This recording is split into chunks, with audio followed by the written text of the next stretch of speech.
All right, so this should be video number 3 that I'm doing. This is how the pack look.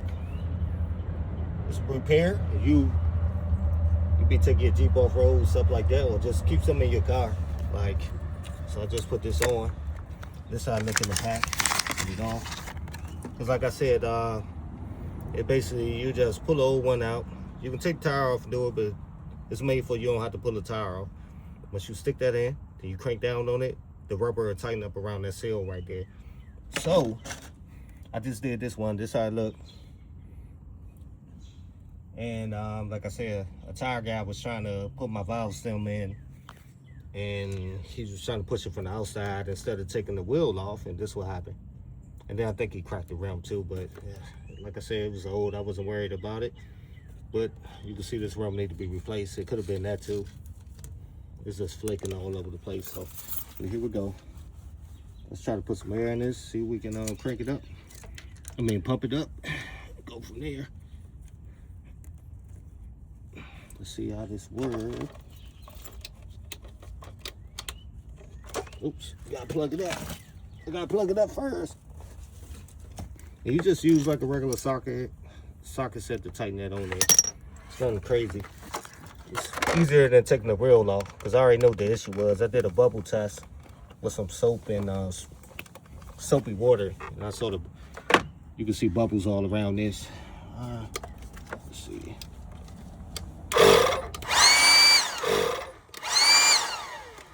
All right, let's get it started.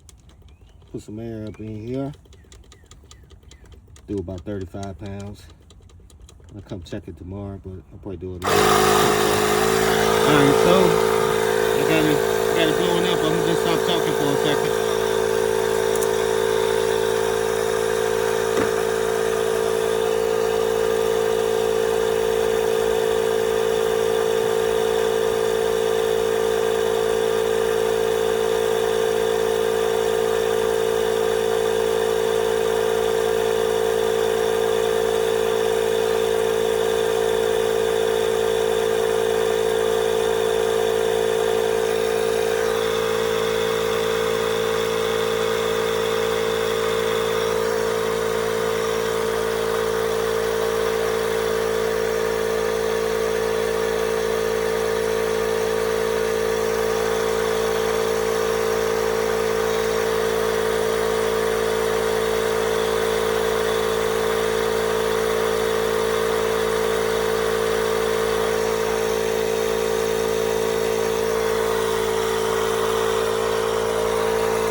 It might take a while.